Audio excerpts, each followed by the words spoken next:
Distribución de probabilidad número 5, la distribución binomial negativa o también llamada distribución de Pascal. ¿En qué consiste y cómo distinguirla de las demás? Es lo que estaremos viendo nuevamente en este video, en esta clase. Entonces, ¿cuándo se aplica la distribución binomial negativa? Cuando tenemos que realizar en ensayos o en experimentos de Bernoulli, con lo que ya vimos que implica desde la primera distribución de Bernoulli, cada uno con una probabilidad de éxito P y X mayúscula, nuestra variable aleatoria discreta, representa el número de ensayos hasta que se incluya el résimo éxito. Bueno, entonces esta es la clave. Vamos a incluir al résimo éxito y no al primer éxito como lo veíamos, por ejemplo, en la distribución binomial o en la distribución anterior que estuvimos trabajando, la distribución geométrica. ¿De acuerdo? Entonces, por consecuencia, se dice que nuestra variable aleatoria discreta posee una distribución de probabilidad binomial negativa con parámetros R y P, donde R es el résimo éxito y P minúscula, bueno, es la probabilidad de éxito. Esas son las características que nosotros vamos a estar aplicando en estos ensayos tipo Bernoulli para la distribución binomial negativa. Así que la función de masa de probabilidad va a quedar definida, como ya sabemos, Px.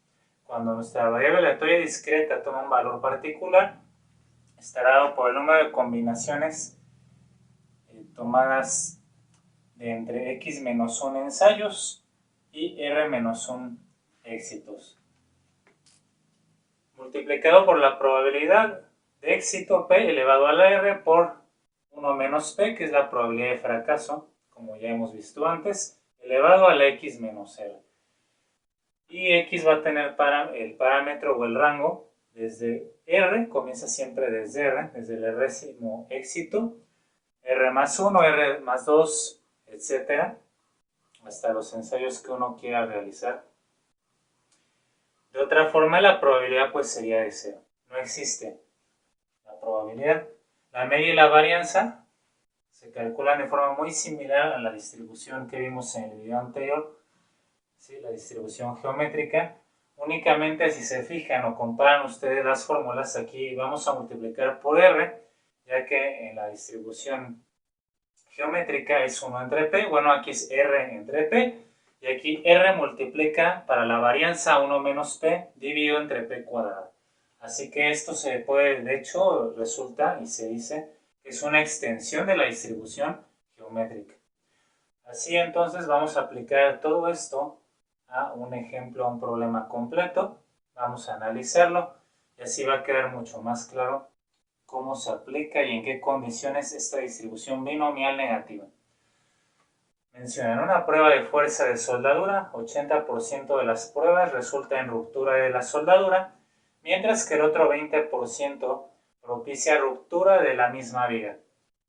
Así entonces sea X mayúscula el número de pruebas hasta incluir la tercera ruptura de la viga. Inciso A, calcular la probabilidad de que nuestra variable aleatoria discreta X mayúscula sea igual a 8, es decir, cuando tenemos 8 ensayos, X va a tomar un valor específicamente de 8. Bien, entonces, como ya sabemos, esto se va a denotar de esta manera. Decimos antes que X, esta variable aleatoria, posee una distribución binomial negativa con parámetros R y P. R, que es el résimo éxito, aquí sabemos que es hasta la tercera ruptura de la viga. Y la probabilidad de que eso ocurra, en este caso la probabilidad de éxito, le llamamos a la probabilidad de que se rompa la viga directamente y no la soldadura. Aquí la tenemos, 20% propicia la ruptura de la misma viga. Así que la probabilidad es de 0.2 o del 20%. Ahí están los parámetros. Y como ves, estamos hablando de un résimo éxito en X ensayos. En 8 ensayos que haya 3 rupturas. ¿Sí? De esta manera entonces podemos aplicar lo siguiente. Antes de aplicar la fórmula directamente vamos a observar que como son ensayos de Bernoulli, son eventos independientes, la probabilidad de éxito siempre es la misma, que son las características de un ensayo hacia otro, como ya sabemos o debemos de saber en este punto. Entonces, si aquí estamos evaluando 8, estos son 8 experimentos u 8 ensayos,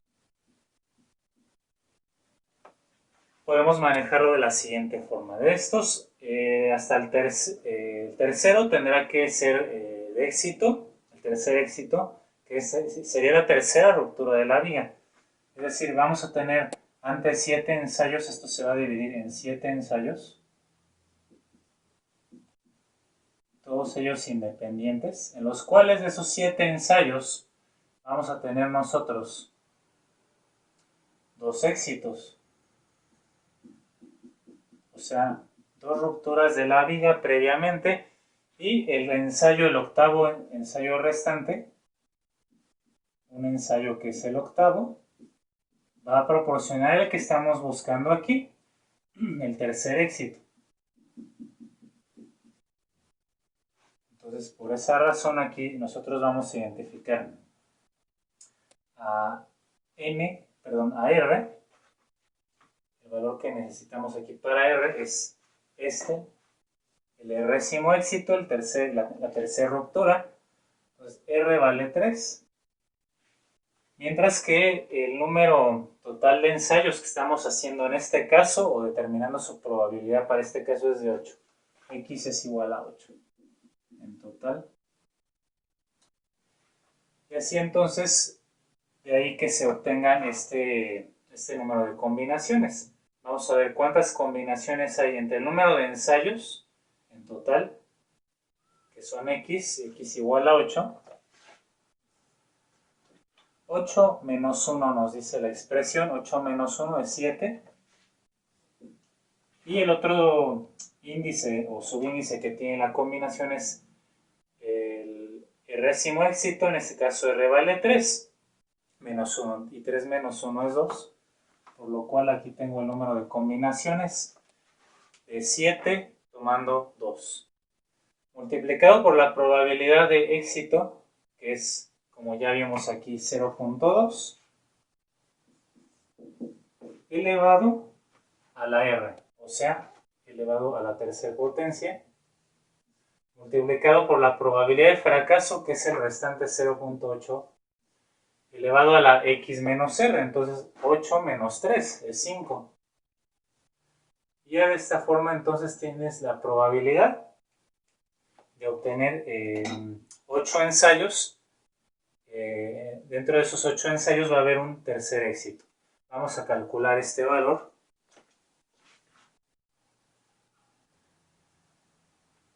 Entonces vamos a ver un poco más acerca de la construcción de esta fórmula.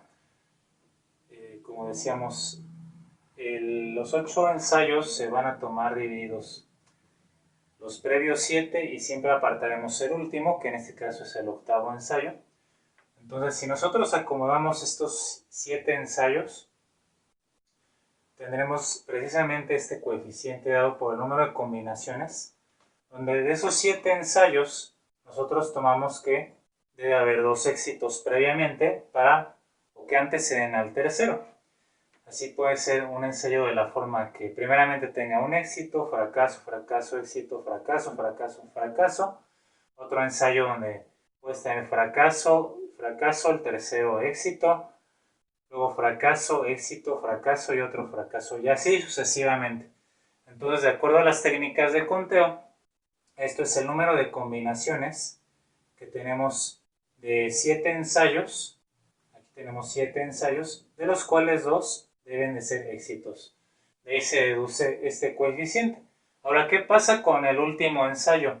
Ese se obtiene con el número de combinaciones, puesto que ya nada más tengo un ensayo y falta un éxito, el tercero, puesto que ya tenemos 2 antes, solo falta un éxito. La combinación de un ensayo que obtenga un éxito, pues sigue siendo 1, y multiplicar por 1 al ser eventos independientes no afecta en nada, por eso no se escribe aquí en la fórmula general de la función de masa de probabilidad. Ahora observa aquí, este es un semejante a las distribuciones binomiales de Bernoulli, incluso la geométrica. La probabilidad de éxito, que aquí es 0.2, y está elevado a la 3. ¿Qué es 3? El número de éxitos totales que queremos aquí. Entonces este 3 es el número de ensayos exitosos que en este problema corresponde a la ruptura de la vía. Y la 0.8 es la probabilidad de fracaso. De entre esos 8 ensayos, ¿cuántos restan como fracasos? Evidentemente, ¿verdad? Son 5 fracasos. Entonces de esa manera se generaliza, por eso la función de masa de esta manera. Ahora pasamos al inciso B. Hay que calcular la función acumulativa en el valor de 5. En este caso observa que no estoy tomando desde 1, sino desde 3, 4 hasta el 5, hasta acumular el valor de 5. Los valores individuales de x, x1, digamos x2, x3, etc. Si hubiera más, aquí solamente hasta el 5. ¿Y por qué inicié en 3 y no en 1 como se suele hacer en otras distribuciones de probabilidad? Por el recorrido que tiene x, ¿no? Que definimos aquí. X inicia siempre desde R. ¿Y cuál es el valor de R? R vale 3. Por eso aquí tiene que ser desde R. Luego R más 1, o sea 3 más 1 en este ejemplo, que es 4. R más 1. Luego sigue R más 2 y así hasta donde sea necesario. Aquí 3 más 2, 5, que es el valor acumulado que me están pidiendo calcular. Entonces, si nosotros de hecho, por ejemplo, quisiéramos calcular la probabilidad en 1 cuando x vale 1, entonces, ¿qué pasa? Al sustituir 1 aquí tienes que x vale 1, 1 menos 1 es 0. El número de combinaciones de 0, ensayos, en 2 que es R es 3 menos 1, 2 éxitos. Si tú calculas esta combinación con la fórmula mediante una calculadora, tienes un error de indeterminación. Así que todo esto queda indeterminado. De hecho, el exponente de esta probabilidad de fracaso queda hasta negativo. Entonces no puedo calcularlo, por eso se define así. Debes de tener al menos en consideración esos R éxitos. En este caso, 3 éxitos, no menos de 3 éxitos, sino sin determinar nuestra función de masa de probabilidad. Así que en lugar de eso, estaremos considerando el valor de 3. Aquí la función de masa evaluada en 3. Entonces corregimos estos valores. Y así obtendremos un valor que es adecuado. Para el 3, entonces, P evaluado en 3. X vale 3. Entonces, 3 menos 1 es 2. Y R, que es 3. 3 menos 1 también es 2. La combinación de dos ensayos teniendo dos éxitos multiplicado por P, que es la probabilidad de éxito elevado a la R. R vale, como ya sabemos en este problema, R es constante. R vale 3. Ahí está el parámetro R, vale 3. Ese no va a cambiar en este problema. Y elevado a la multiplicado por 0.8, que se eleva a la X menos R. X es 3 menos R, que también es 3. Entonces 3 menos 3 es 0. 0.8 a la 0 es 1, o sea que esto se cancela. Estas combinaciones también dan 1. Y únicamente tendremos que esta probabilidad es 0.2 elevado al cubo. Esto nos va a dar como resultado, utilizando la calculadora para mayor facilidad, 8 por 10 a la menos 3, o sea 0.008. Es una probabilidad muy pequeña. Realizamos lo mismo para evaluar P en 4. Cuando X vale 4, entonces el número de combinaciones, como vemos en la fórmula, X menos 1, ahora X vale 4, 4 menos 1, 3. En R menos 1 éxitos, R es constante, en este problema, repito, es 3, menos 1, 2. multiplicado por la probabilidad de éxito, que es 0.2 elevado a la r, que siempre se mantiene en 3, multiplicado a su vez por 0.8 la probabilidad de fracaso elevado a la x menos r, o sea, 4 menos 3, que es 1. Ahorita determinamos el valor numérico. Vamos a plantear de una vez la expresión para el valor de 5. Cuando x vale 5, entonces tengo el número de combinaciones de x menos 1, o sea, 5 menos 1, 4, en 2 éxitos, multiplicado por 0.2 igual elevado al cubo, por 0.8 elevado a la x menos r, o sea, 5 menos 3, que es 2. Y cuando nosotros calculemos estas probabilidades, únicamente tendremos que sumarlas y así obtendremos el valor de f evaluado en 5.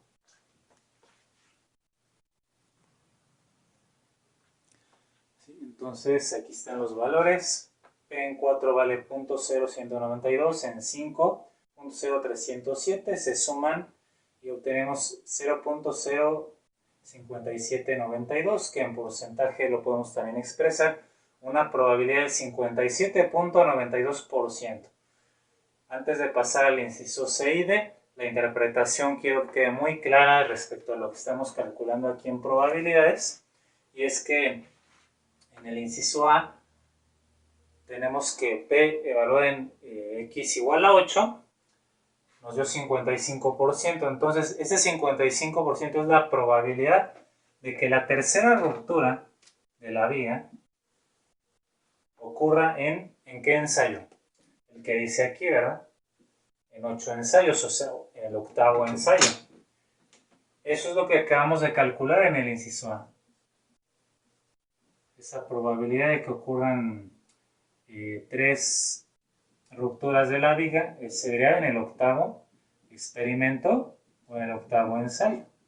De tal manera que entonces eso tiene que ocurrir con una probabilidad de 55%. Casi como arrojar una moneda, ¿no? Que es la mitad de probabilidad. Bueno, eso es lo que nos está diciendo realmente.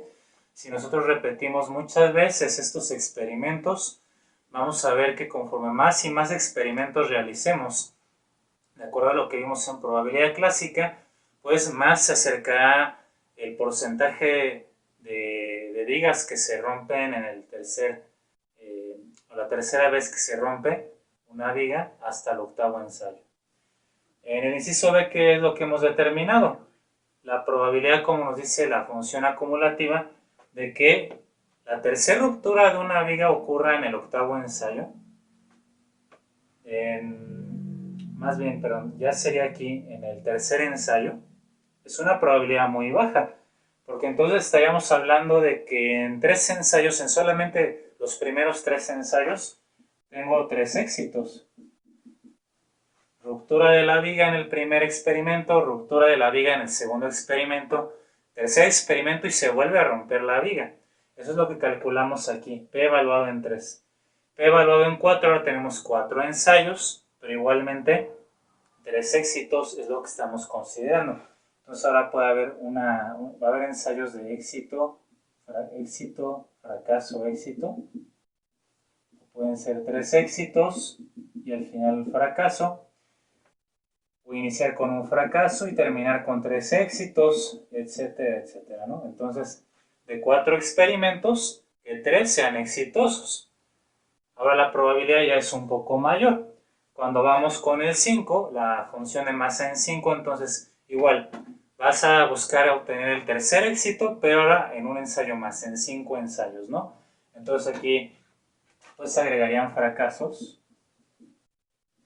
y así tendríamos esas combinaciones que te proporcionan. Lo que estamos hallando es la probabilidad de que eso ocurra, que haya la ruptura de la tercera viga en 5 ensayos o 5 experimentos en el laboratorio. La probabilidad, como ya aumentaste el número de ensayos, es un poco mayor. Y así sucesivamente, entre más ensayos, hay más probabilidad de que se incluya 3 éxitos o R éxitos en general. Ahora pasamos al inciso C, donde se nos está pidiendo calcular tanto la media como la varianza. Entonces, Es muy sencillo, únicamente sustituyes en las fórmulas la media o el valor esperado de esta variable aleatoria discreta con distribución binomial negativa es R entre P. Entonces aquí tenemos R que vale 3 entre la probabilidad de éxito que es 0.2 igual a 15. Es decir que el valor esperado es de 15. Cuando nosotros realizamos una gran cantidad de experimentos o de ensayos, en este caso con la fuerza de las vigas, pues lo que más esperaría es que tengamos este valor de 15, que nuestra variable aleatoria discreta, con esta distribución de probabilidad binomial negativa, ¿sí?, recaiga en 15 con la mayor probabilidad. Es donde la probabilidad se centra más cuando x vale 15, o sea, cuando realizamos ¿cuántos ensayos? 15 ensayos. Efectivamente es donde tienes la mayor probabilidad. La varianza, entonces primeramente la fórmula observa que esta parte es igual que la distribución geométrica, pero se multiplica por R. Este factor R que vemos aquí va obviamente a aumentar, como R es el número de éxitos, es un número entero, y multiplicar por un número entero siempre aumenta el valor, pues la varianza, que es una medida de dispersión, siempre será mayor ya en esta distribución con respecto a la geométrica.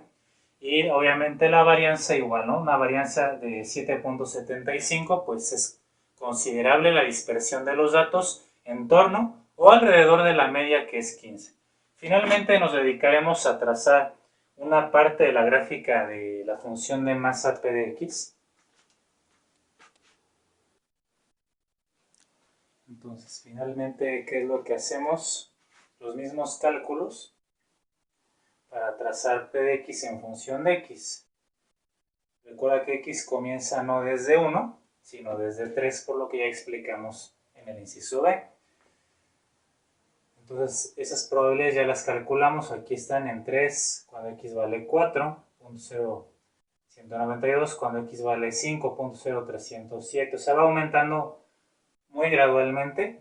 Cuando X vale 6 es 0.04 la probabilidad, siendo exactamente este mismo cálculo. En 7.05, en 8.055, cuando X vale 9, la probabilidad aproximada es 0.058, en 10.06, y así sucesivamente. ¿Sí? Entonces aquí tienes solamente una parte de la gráfica de la función de masa. Antes de eso, nada más una aclaración, aquí recorrí mal el punto, es 5.5%, ¿no? Ya que al multiplicar por 100, pues son solo 2 lugares. Entonces, una disculpa ahí de mi parte. Y entonces la probabilidad pues es mucho más pequeña, ¿no? 5.5% de obtener el tercer éxito en 8 experimentos. Finalmente, comentar que si nosotros realizáramos una gráfica más extensa de P de X, aquí la representé con puntitos para hacerlo más rápido, aunque comúnmente se utilizan barras. Veríamos que los valores más altos están en torno a la media, que es cuando el valor esperado de esta variable aleatoria, por ejemplo, sería 15, y posterior al 15 comenzarían a disminuir prácticamente de forma simétrica a como aumentó. Esto se parece mucho a una distribución de probabilidad continua que veremos más adelante, y es la que más se utiliza, es muy común en diferentes aplicaciones de las ciencias, de las ingenierías, si es la distribución normal o distribución gaussiana.